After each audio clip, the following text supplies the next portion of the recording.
नमस्कार दोस्तों, आपका हमारे YouTube चैनल कमल क्लासेस में स्वागत है।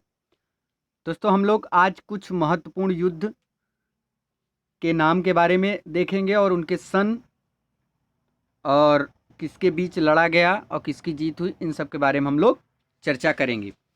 तो चलिए हम लोग स्टार्ट करते हैं दोस्तों। हमारा पहला है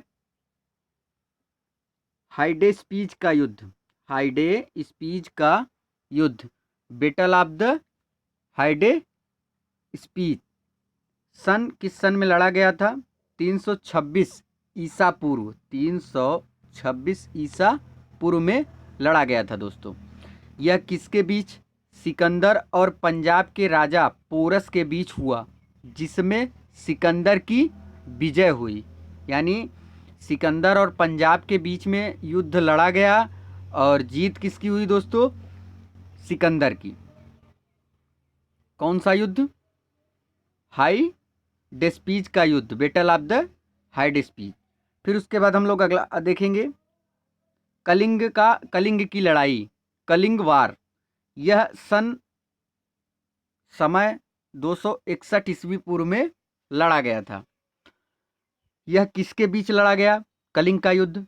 सम्राट अशोक ने कलिंग पर आक्रमण किया। युद्ध के रक्तपात को देखकर उसने युद्ध न करने की कसम खाई। किसमें? कलिंग की लड़ाई में अशोक ने कसम खा ली थी कि मैं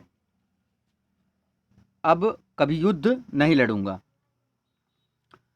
फिर उसके बाद अगला है दोस्तों सिंध की लड़ाई। कौन सा है? सिंध की लड़ाई दोस्तों। सिंध की लड़ाई सन 712 ईसा पूर्व में, 712 ईस्वी में किसके बीच? मोहम्मद कासिम ने अरबों की सत्ता स्थापित की।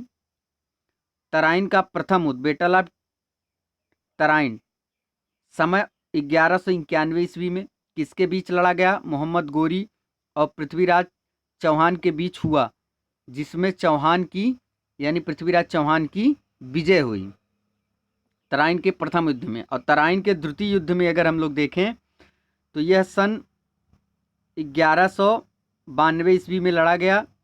किसके बीच? मोहम्मद गोरी और पृथ्वीराज चौहान के बीच, जिसमें मोहम्मद गोरी की विजय हुई।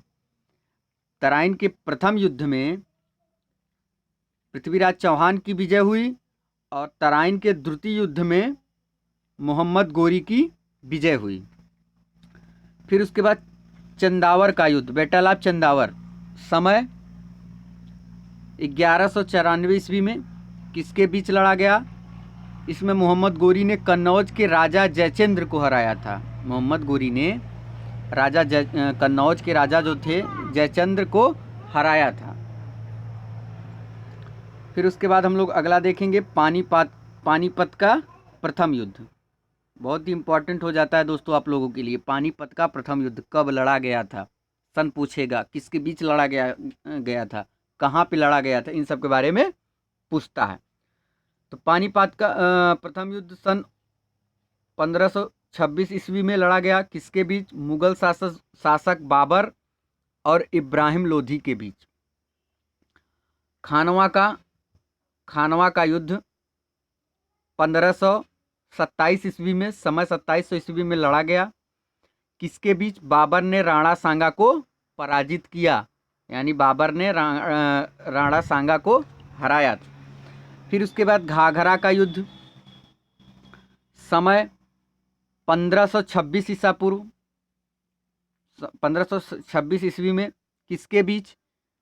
बाबर ने महमूद लोदी के नेतृत्व में अफगानों को हराया था। इसको दोस्तों, अफगानों को।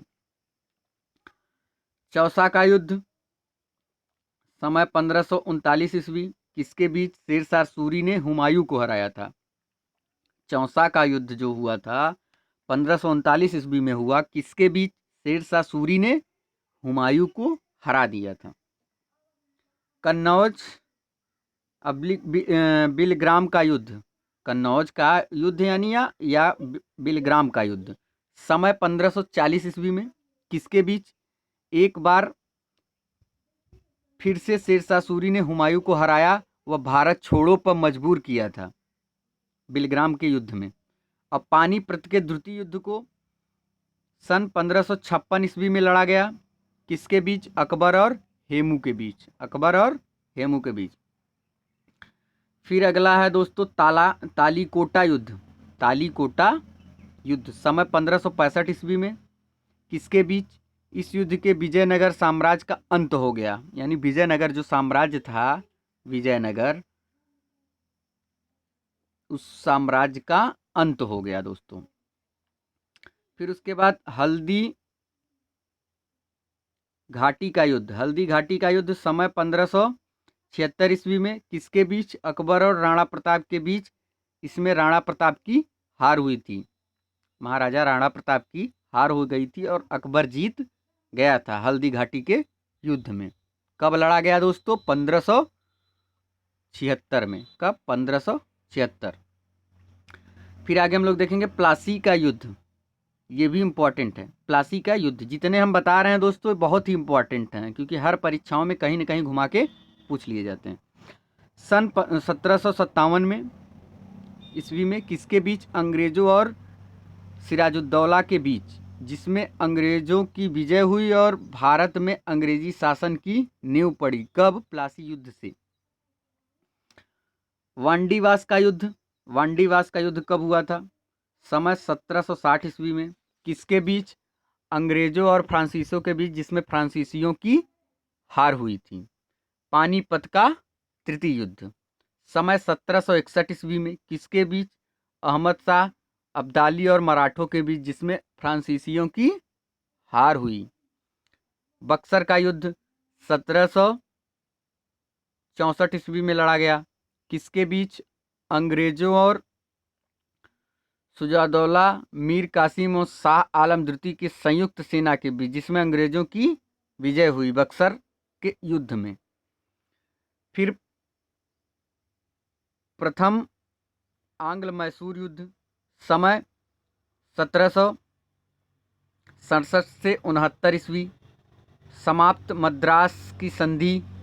समाप्ति किसके बीच? हैदर अली और अंग्रेजों के बीच, जिसमें अंग्रेजों की बुरी तरह से हार हुई थी दोस्तों।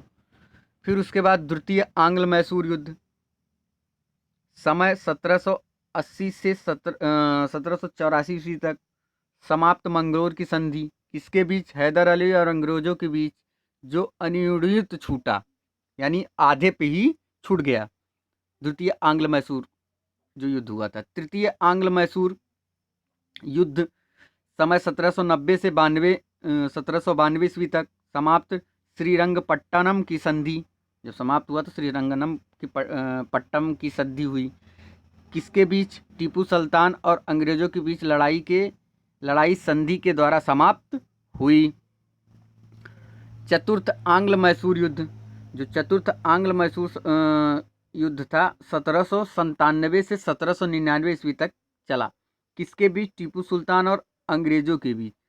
टीपू की हार हुई और मैसूर शक्ति का पतन हुआ।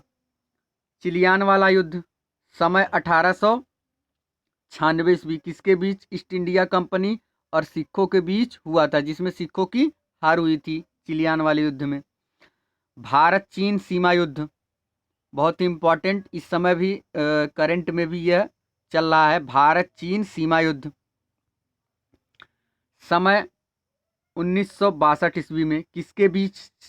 चीनी सेना द्वारा भारत की सीमा क्षेत्रों पर आक्रमण। कुछ दिन तक युद्ध होने के बाद एक पक्षी युद्ध विराम की घोषणा। भारत को अपनी सीमा के कुछ हिस्सों को छोड़ना पड़ा भारत और चीन सीमा के युद्ध में। फिर उसके बाद भारत और पाक का युद्ध, पाक यानी भारत और पाकिस्तान के युद्ध में समय 1965। किसके बीच? भारत और पाकिस्तान के बीच युद्ध, जिसमें पाकिस्तान की हार हुई और भारत पाकिस्तान के बीच शिमला समझौता हुआ। भारत पाक युद्ध फिर से भारत और पाकिस्तान का दूसरा युद्ध जो हुआ सन 1971 में। किसके बीच? भारत और पाकिस्तान के बीच हुआ, जिसमें पाकिस्तान की हार हुई, फलस्वरूप बांग्लादेश एक स्वतंत्र देश बना। अगला है कारगिल युद्ध, जो कि 1999 ईस्वी में हुआ। किसके बीच जम्मू एवं कश्मीर के मद्रास और कारगिल क्षेत्रों में पाकिस्तानी घुसपैठियों के मास्को फंसे कारगिल युद्ध में। दोस्तों आप लोगों ने अगर अभी तक हमारे कमल क्लासेस चैनल को सब्सक्राइब नहीं किया है तो सब्सक्राइब कर लीजिए, बेल आइकन दबा लीजिए, जिससे हमारे आने वाले वीडियो आपको आसानी से मिल सके दोस्तों। और दोस्तों वीडियो में अंत तक बने रहने के लिए धन्यवाद।